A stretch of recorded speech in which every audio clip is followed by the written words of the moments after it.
I'ma let you know, Nafanua was walking along, and all of a sudden, the mom had contractions.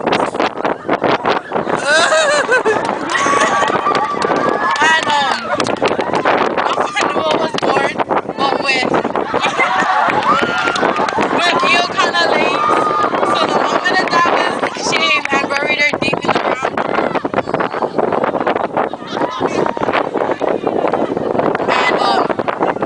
And then Nafanua was pleading to her God.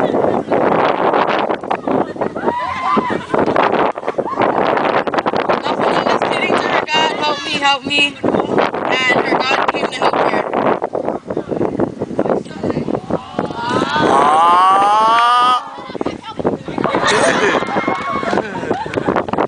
Then all of a sudden, Nafanua broke through the ground and came up really strong.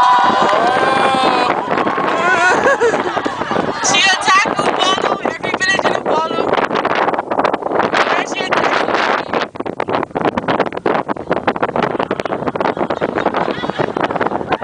Then she claimed every land in Samoa was the goddess of war.